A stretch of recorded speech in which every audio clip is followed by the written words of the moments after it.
तुर्की citizenship के हवाले से एक वीडियो लेके आया हूँ जिसमें कि आपको अपडेट दूंगा यहाँ पे जो प्रॉब्लम्स चल रहे हैं और उनका सलूशन, उसके अलावा कुछ चेंजेस हैं। तो ये सारी बातें इस वीडियो में हम डिस्कस करेंगे। यहाँ पे अक्सर कुछ अर्सा पहले, ये जो 5-6 माह से कुछ केसेस जो है वो डिले हुए सिटीजनशिप के लिए और पेंडिंग है।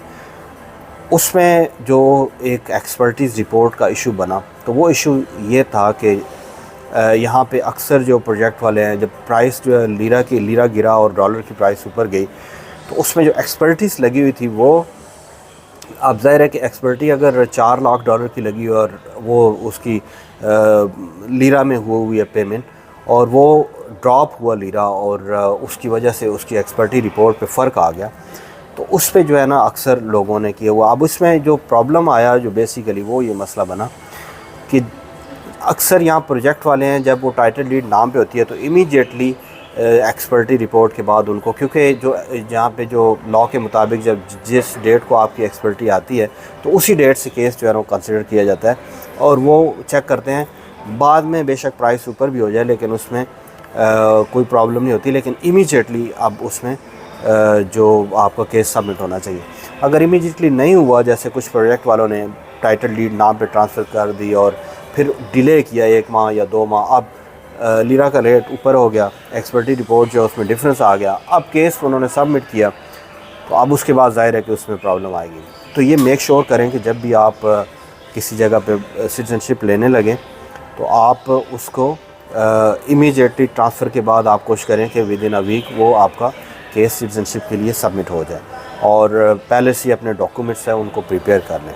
इस कंपनी के पास 17 मुख्तलिफ प्रोजेक्ट हैं और बहुत सारे लोगों ने इंस्टॉलमेंट ऑप्शन पे यहाँ पे 50% पे करके और 50% यानी टाइटल डीड आपके नाम पे हो गई और उसके बाद आपने यहाँ पे अप्लाई किया, तो उसमें ये इशू आया कि यहाँ पे लोग जो है सिटीजनशिप लेने के बाद अक्सर जो है वो डिले कर रहे हैं इंस्टॉलमेंट। तो उसमें फिर ज़ाहिर है एजेंसीज़ भी शामिल होती हैं, उनको भी प्रॉब्लम होती है, और जो ज़ाहिर है कि क्लाइंट की तरफ से ही प्रॉब्लम होती है। इन्होंने तो अपनी तरफ से आपको एक तो टाइटल डीड भी दे दी, आपको सिटीजनशिप भी हो गई। अब जो इंस्टॉलमेंट है तो वो ज़ाहिर है कि एक जो क्लाइंट का एक फ़र्ज़ बनता है कि वो अपना उसको टाइम पे दे, लेकिन उसकी डिले में इस तरह के इशू आ रहे हैं। तो अभी हमारे जो ये प्रोजेक्ट हैं, इन्होंने उसका सलूशन ये निकाला है कि उन्होंने 70% कर दिया है।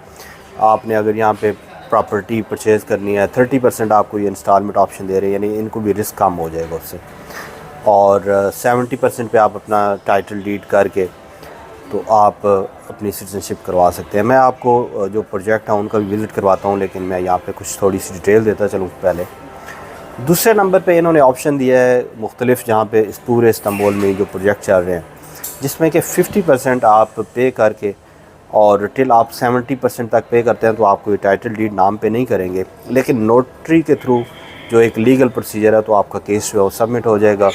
और जब तक आपकी जो पेमेंट है 70% तक पहुंच जाएगी तो आपको टाइटल डीड ये ट्रांसफ़र कर देंगे। उसके अलावा आप जो है ना, जो 30% मज़ीद है वो भी आप इंस्टॉलमेंट पे कर सकते हैं।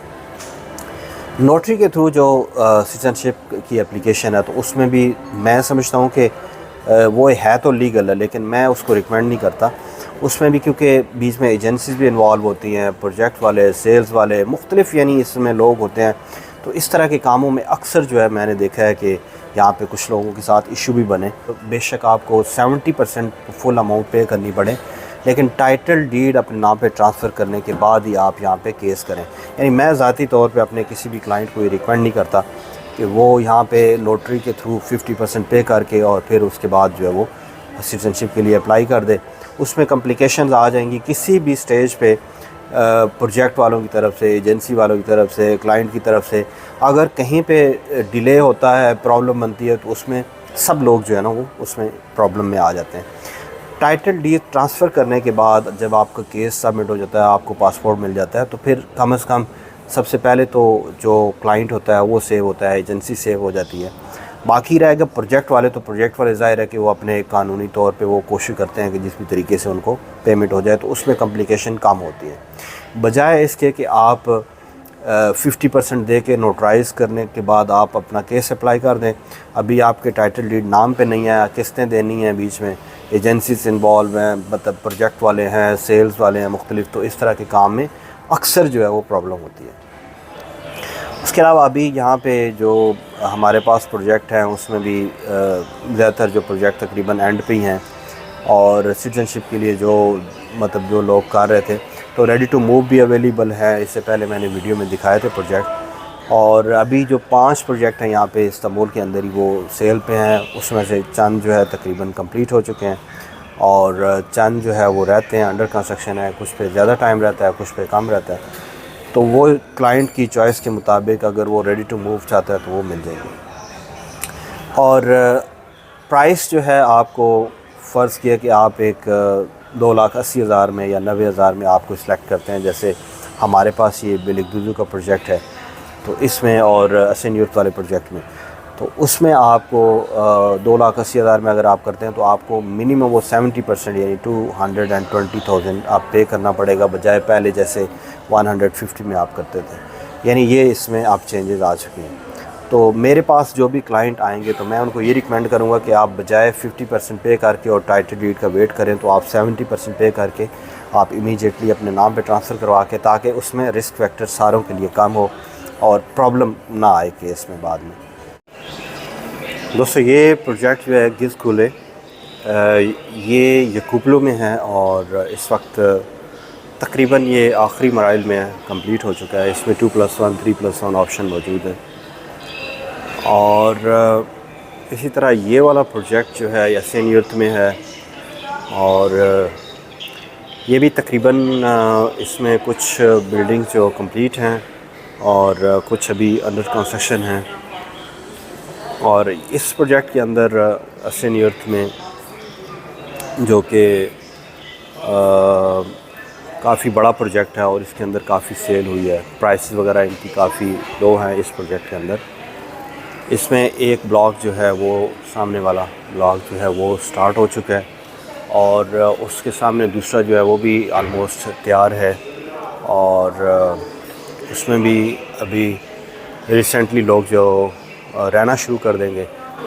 इसके अलावा ये 2 ब्लॉक जो है अभी ये अंडर कंस्ट्रक्शन है। तो ये वाला प्रोजेक्ट जो है निस्बतन यानी कि सस्ता है, और इसमें लोग काफ़ी परचेज़ कर रहे हैं। इसके अलावा एक प्रोजेक्ट यहाँ पे ये सुल्तान गाजी में है, इसमें भी अवेलेबल हैं। ये रेडी टू मूव है और इस वक्त लोग यहाँ पे रह रहे हैं। अच्छा प्रोजेक्ट है, तो ये ऑप्शन अभी स्टिल अवेलेबल हैं। अगर आप इंटरेस्ट लेते हैं तो आपको मज़ीद ऑप्शन जो है ना रेडी टू मूव या अंडर कंस्ट्रक्शन आपको बता दिए जाएंगे। अपनी रेंज के मुताबिक आप ले सकते हैं।